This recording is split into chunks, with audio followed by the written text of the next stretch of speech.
Imagine spending your entire life as the invisible child, constantly overshadowed, dismissed, and utterly heartbroken by the very people who were supposed to cherish you most. My parents chose my sister over me again and again, but what they didn't see coming was how spectacularly it would all backfire. I'm 30 now, but for as long as I can remember, I felt like the odd one out in my own family. My younger sister, Emily, who's 28, was always the golden child. For years I told myself it was just in my head, a childish insecurity, but over time the pattern became impossible to ignore. It wasn't just the little things. It was a constant, suffocating reality that stretched from our childhood, right up to today. Looking back, I often wonder if I should have done something sooner, or if anything I did would have even mattered. From the outside, Emily and I probably looked like typical siblings. But even as kids, it was painfully clear who my parents doted on. I remember my 8th birthday, a modest cake, a stack of secondhand toys. 2 months later, for Emily's 6th birthday, she got a backyard carnival, a clown face painting, even pony rides. I sat there picking at my slice of cake, the joy draining out of me as I realized it wasn't just about the party.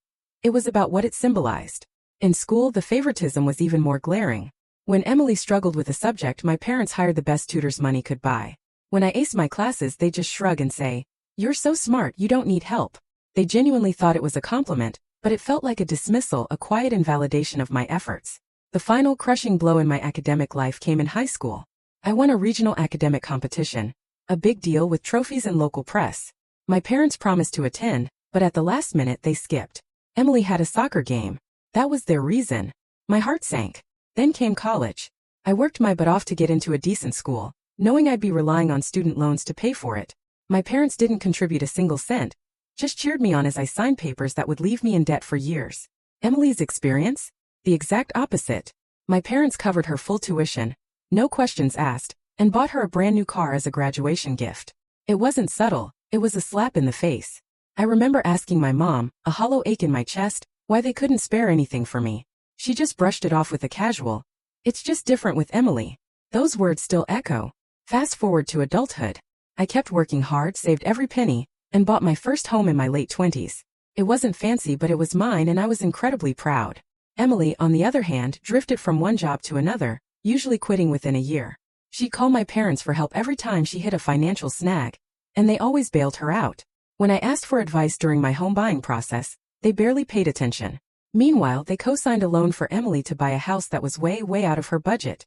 I didn't need a crystal ball to see where that was headed. My wedding was another painful eye-opener. I'm not one to expect handouts, but it truly stung when my parents told me they couldn't contribute because things were tight. A month later, they gifted Emily $20,000 for her future wedding, even though she wasn't even engaged.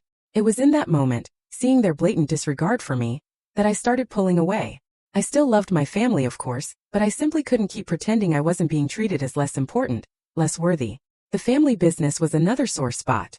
My parents run a small but successful company that I actually helped grow over the years. I'd spent countless weekends helping out, even as a kid. When I got older, I pitched ideas to expand the business, many of which paid off handsomely. But when I asked about a formal stake in the company, they just laughed it off, as if it were a ridiculous joke. Emily, who had no involvement whatsoever, no interest, no aptitude, was promised the entire business in their will. The injustice was infuriating. The absolute breaking point came about a year ago. Emily defaulted on her house loan after losing yet another job, and my parents called me. They didn't just ask for advice. They expected me to help bail her out. When I refused, my dad said something that still echoes in my head, chilling me to the bone. "Family comes first." I hung up the phone and cried. Not because of what they said, but because I finally painfully realized where I stood. It was a shattering, devastating moment of clarity. Since then, I've started therapy and focused on building a life where I don't rely on their approval. I landed a big promotion, started traveling, and even got back into hobbies I'd forgotten about. But my family's drama, oh no, it wasn't over. Not even close. Emily's poor decisions only made things worse for my parents, and the tension quickly reached a boiling point. A few weeks later, I decided to share my story online, partly to vent, partly to see if anyone else had gone through something similar. I thought it might help provide some validation. What I didn't expect was how much worse everything would get after that. Not long after I shared my story, things started spiraling faster than I could have ever imagined. Emily, with her unshakable confidence, came up with her latest grand idea. A business plan for a luxury lifestyle service. She claimed it would be a subscription-based app offering access to high-end events, private jets, and exclusive deals. It sounded like something pulled from a late-night infomercial, but she pitched it to my parents like it was a guaranteed gold mine. I wasn't surprised when my parents backed her. What did shock me was just how far they were willing to go. They drained a significant portion of their retirement fund to invest in Emily's app idea. And it wasn't just the money. They also co-signed another loan for her, using their house as collateral. When I found out, I couldn't stay silent. I pointed out Emily's long history of failed ventures and irresponsible spending, but my parents brushed me off. They said I was being unsupportive, that I should be happy Emily was trying to build something for her future. It was infuriating. Predictably, Emily's business fell apart within 6 months. She hadn't done any market research, had no concrete business plan, and wasted most of the funds on flashy marketing stunts that didn't pan out. She even leased an expensive office space that she couldn't afford after the first quarter. When it all collapsed, she claimed the economy was to blame, and my parents, blinded by their loyalty, swallowed her excuses whole. Meanwhile, my parents started showing clear signs of financial strain. They stopped eating out, canceled a vacation they'd been planning for months. But still, they wouldn't hold Emily accountable. Instead, they just kept talking about how unlucky she was, and how hard it is to run a business these days. Things came to a head at a family gathering. Emily showed up and acted like nothing had happened. She was laughing, eating, even bragging about how her next idea would be the one to really take off. Someone casually asked why the first one hadn't worked out, and Emily turned to me, a venomous edge in her voice, saying, "Well, maybe if certain people had been more supportive, things would have gone differently." That comment struck a nerve, ignited a fire within me. I stood up, my voice shaking with years of suppressed anger, and laid everything out in front of everyone. How I'd worked hard for everything I had, never asked for a dime, and still got no recognition from my parents. Meanwhile, Emily had been handed chance after chance, and still managed to blow it every single time. The room went dead silent. Emily, humiliated, stormed out, slamming the door behind her. After that, my parents started reaching out to me more frequently, but it wasn't for emotional support. They wanted money to help cover Emily's debts. My dad called me one evening and casually mentioned how they were falling behind on the loan payments for their house. He hinted that I should step in, because family always helps family. I stayed calm, though my heart was pounding, and explained that I couldn't, especially considering my own financial goals. When I reminded him of how they had refused to help me during my hardest times, he quickly ended the conversation. By the way, if you're still with me, still hooked by this unbelievable journey, make sure to hit that subscribe button. Trust me, more stories just as wild as this one are coming your way. The extended family started to notice the cracks too. My aunts and uncles, who had always been polite but distant at gatherings, began to speak up. One of my aunts called out my parents directly, saying it was obvious they had always favored Emily, and now they were paying the price. I didn't even know some of my relatives had noticed until they started pulling me aside to share their thoughts. It was oddly validating, a small comfort, but it didn't change the fact that my parents were still firmly in Emily's corner. Emily, of course, couldn't let things go quietly. She took to social media, posting vague updates about how she was being sabotaged by people who were supposed to support her. She didn't name me outright, but it was obvious to anyone who knew us. Some of her friends chimed in with supportive comments, but others asked pointed questions about what really happened. The posts eventually fizzled out when she realized they weren't gaining the sympathy she'd hoped for. In the meantime, therapy became my lifeline. I was learning how to set boundaries without feeling guilty, which was easier said than done.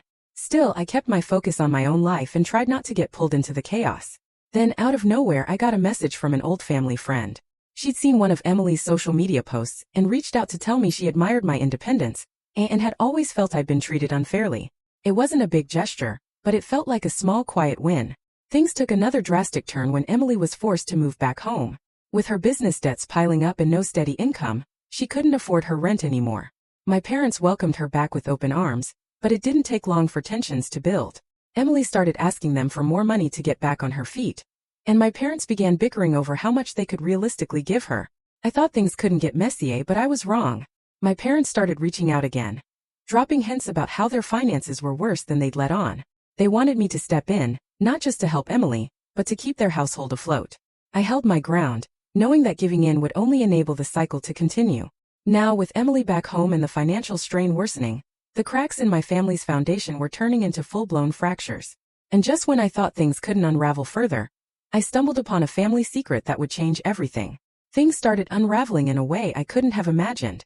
While Emily settled back into my parents' house comfortably, avoiding any responsibility for her failures, I stumbled across something that changed everything. A distant cousin reached out to me out of the blue. We hadn't spoken in years, but he mentioned hearing about the family drama and wanted to check in. During the conversation, he casually brought up the family business. Specifically, He asked if I knew that Emily's house had been purchased using the business as collateral. First, I thought he was mistaken. Why would my parents risk the entire business for Emily's house, especially when it was clear she couldn't handle her own finances? But the more we talked, the more it started to make a horrifying kind of sense. It explained why my parents were suddenly struggling so much financially. I did some digging, and it didn't take long to confirm the devastating truth. The business loan Emily had defaulted on was secured using the family business itself as collateral. Now, with the loan in default, the business itself was in jeopardy. My parents hadn't mentioned a word of this to me. Not during their calls for help, not during their hints about needing money, not ever. The betrayal cut deep. I confronted them about it during a visit. My dad tried to play it off, saying it was a calculated risk, to help Emily get a fresh start. My mom blamed the bank, claiming they were being unfair and aggressive with their demands. Neither of them acknowledged the gravity of what they had done. They weren't just risking their retirement or their house anymore. They were risking the livelihood of the employees who depended on the business, and the legacy that had been built over decades. When I pushed for real answers, they deflected. They said they couldn't just turn their backs on Emily, and insisted they still had options to fix things. Their refusal to take any responsibility, any real responsibility, made it clear that this was a pattern they weren't willing to break. The word of the crisis spread quickly through the family.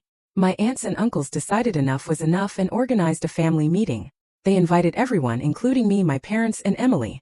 The goal was to figure out a way to address the financial mess and confront the favoritism that had caused it. Emily showed up late, reeking of alcohol, and made no effort to apologize for it. While everyone else tried to have a serious discussion, she cracked jokes and rolled her eyes, clearly unbothered by the weight of what was happening. When someone finally asked her if she felt any responsibility for the situation, she laughed and said, "It's not my fault the business couldn't handle one loan." That was the moment the extended family truly turned on her. One by one, my relatives started calling out my parents for enabling Emily's behavior. They pointed out how I had worked hard for everything I had, while Emily had been handed opportunity after opportunity, only to squander them. My parents looked uncomfortable but still tried to defend Emily, claiming she just needed more support to get back on her feet. The meeting escalated when Emily, cornered and furious, accused me of turning the family against her. She stood up, pointed at me, and spat out that I'd always been jealous of her.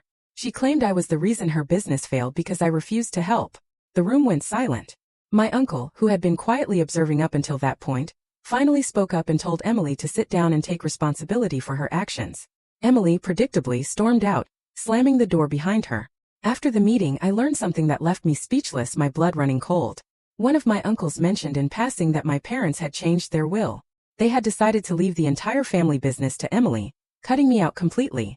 The news wasn't entirely shocking, given everything, but hearing it confirmed felt like a literal punch to the gut. They had gambled the business to bail Emily out, and now they wanted to hand it over to her entirely, despite her track record of destroying everything she touched. That was the last straw for me. Every ounce of hope, every last shred of obligation vanished. I contacted a lawyer and formally removed myself from any legal ties to the family business. If my parents wanted to risk everything for Emily, I wasn't going to be dragged down with them. It was a hard decision, a heartbreaking one, but it was absolutely necessary for my own sanity and future. Without my involvement, the business began to decline rapidly. Emily, predictably, had no idea how to manage it, and my parents were too preoccupied trying to clean up the financial mess they had created. Employees started quitting, and longtime clients began pulling their contracts. Meanwhile, my Reddit posts started gaining traction. Thousands of people shared their thoughts, advice, and similar stories. It felt strange to see my personal life laid out for so many strangers, but their support helped me realize I wasn't alone. Many encouraged me to keep focusing on my own happiness and leave the family drama behind. A week later, I received an emotional letter from my parents. They apologized for their actions, but the letter was laced with justifications and subtle guilt tripping. It didn't feel genuine, it felt manipulative. They wanted me to step in and help save the business, but I knew better than to get pulled back in. Emily, meanwhile, had been oddly quiet. Or so I thought. A family friend recently told me Emily was working on another big idea. One that could have even bigger consequences for everyone involved. I had no idea what she was planning, but if history was any indication, it wasn't going to end well. It didn't take long for Emily to jump into her next scheme. This time it was a luxury car rental business. She claimed she'd done extensive research and insisted there was a huge market for high-end vehicles rented out for events like weddings, music videos, and weekend getaways. Emily pitched the idea to my parents as if she had already secured a fleet of cars and a long list of clients waiting to sign up. Despite everything that had happened with her previous failed business and their current financial struggles, my parents were all in. They used the last of their home equity to co-sign another loan for her. When I found out, I was furious. I told them point blank that this was a terrible decision, that Emily had proven she wasn't capable of running a business. But they dismissed my concerns, accusing me of being unsupportive and holding a grudge. Predictably, the business crashed and burned almost immediately. Emily spent most of the loan on leasing flashy cars and marketing the business with expensive, unnecessary extras. She rented an office in a luxury building downtown, claiming it was necessary to attract the right kind of clients. But she didn't budget for insurance, maintenance, or even a team to handle bookings and logistics. Within 3 months, the cars were being repossessed, and Emily had nothing to show for it but unpaid bills and a growing list of angry customers demanding refunds. The fallout hit hard. My parents couldn't cover the loan payments, which meant they couldn't keep up with their mortgage either. They were forced to sell their home and move in with Emily, who had already been struggling to pay her own rent. The bitter irony wasn't lost on me. My parents, who had bent over backward to support Emily, were now depending on her for a roof over their heads. It didn't last long. Emily's landlord received complaints from neighbors about unauthorized car rentals being run out of the apartment building. Apparently, Emily had been using her place as a makeshift storage lot for the remaining vehicles, and tenants weren't happy about the increased noise and traffic. The landlord evicted her, leaving Emily and my parents scrambling to find a place to stay. Meanwhile, I had been keeping my distance, focusing on my own life. Work was going great, and I had started seeing someone who genuinely supported me and encouraged me to maintain my boundaries. For the first time in years, I felt like I was finally prioritizing myself. That peace was interrupted when I got a call from Emily. She asked if I could let our parents stay with me temporarily, just until they got back on their feet. I refused, calmly explaining that I couldn't sacrifice my space and stability for their poor decisions. Emily didn't take it well, launching into a furious rant about how I was abandoning the family. I hung up before she could finish. Not long after, my parents reached out directly. They apologized for their past actions, but it was clear they expected me to step in and help them financially. Their tone was different, less demanding and more desperate, but the message was the same. I offered emotional support, reminding them that I was there for them in non-financial ways, but I made it clear that I wouldn't be bailing them out. By this point, even the extended family had run out of patience with Emily. My aunts and uncles, who had initially tried to mediate and offer advice, began cutting her off financially and socially. One of my uncles, who had loaned Emily money for her first business, publicly declared he was done enabling her. Without the backing of our relatives, Emily was left completely isolated. To make matters worse, Emily started facing legal trouble. Some of the customers from her failed car rental business filed lawsuits, claiming she had misrepresented her services and left them stranded after canceling their bookings. One particularly angry client posted a lengthy review online, detailing how Emily had promised a luxury vehicle for their wedding but never delivered, leaving them scrambling for a replacement on their big day. The bad press spread quickly, and Emily's reputation was in shambles. As all of this unfolded, I received a cryptic message from my parents. "We've lost everything. Can we talk for a moment?" I wondered if this was another attempt to guilt me into stepping in, but something about the tone felt different. I wasn't sure what to expect, but I knew one thing. Whatever came next, it wasn't going to be good. The message from my parents caught me off guard, but after some thought, I agreed to meet them in a neutral public place. I wasn't sure what to expect. Part of me wondered if it was another guilt trip, but something told me this meeting might be different. When we met, my parents looked more tired and defeated than I'd ever seen them. Over coffee, they began apologizing. It wasn't just a casual "we're sorry," either. They laid everything out. They admitted they had treated me unfairly for years, favoring Emily and making excuses for her behavior. They acknowledged how much damage it had done to me, and to the family as a whole. They said they were ashamed of how blind they had been. For the first time, they didn't try to justify their actions. As sincere as their apology sounded, I couldn't help but be skeptical. After everything that had happened, it was hard to trust their words. I listened, my guard up, waiting to see if there was more to the story. And there was. They told me they had decided to sell the family business. The debts were too much, and with Emily's mismanagement, the business was barely breaking even. They said they wanted to use the money from the sale to pay off their debts and move into a smaller, more affordable home. They asked if I would help oversee the sale process, knowing I had experience with the business and its clients. I hesitated. I didn't want to get dragged back into the chaos, but I also didn't want to see the business and the people who worked there suffer because of my parents' poor decisions. I agreed to help with the sale, but I made it clear I wouldn't be involved beyond that. This was their mess to fix, not mine. Emily found out about the decision a few days later, and to say she didn't take it well would be an understatement. She stormed into my parents' house, demanding to know why they were throwing away her inheritance. She accused them of betraying her, insisting the business could still succeed if they gave her one more chance. For the first time, my parents stood firm. They told Emily she needed to take responsibility for her own life, and that they couldn't keep sacrificing everything for her. That didn't go over well. Emily exploded, accusing me of brainwashing our parents and turning them against her. She claimed I'd been plotting to take everything away from her out of spite. It was classic Emily, blaming everyone but herself for her failures. The sale process was as messy as I expected. Emily sabotaged it at every turn, spreading rumors to potential buyers and even showing up unannounced to meetings. She claimed she had a right to be involved since it was her business. It was exhausting, but eventually we found a buyer who saw through the drama. The final sale price wasn't great, definitely less than what the business was worth at its peak, but it was enough to cover my parents' most urgent debts. After the sale was finalized, I felt a surprising sense of relief. I had kept my boundaries intact, helping without getting sucked back into the chaos. My parents thanked me, and for the first time it felt genuine. They promised they were done enabling Emily and were ready to start fresh. I hoped they meant it. True to their word, my parents used the money from the sale to pay off their debts and downsize to a modest home. They joined a local support group for families dealing with financial recovery, and my dad even picked up a part-time job to keep busy. They seemed determined to rebuild their lives without falling back into old patterns. Emily, on the other hand, continued to spiral. With no financial backing and no one left to bail her out, she burned through what little goodwill she had left. She bounced between low-paying jobs, struggling to hold on to any of them for more than a few months. Eventually, she stopped showing up at family events entirely. The extended family, who had already cut her off financially, stopped reaching out altogether. In therapy, I talked about how freeing it felt to finally prioritize my own needs.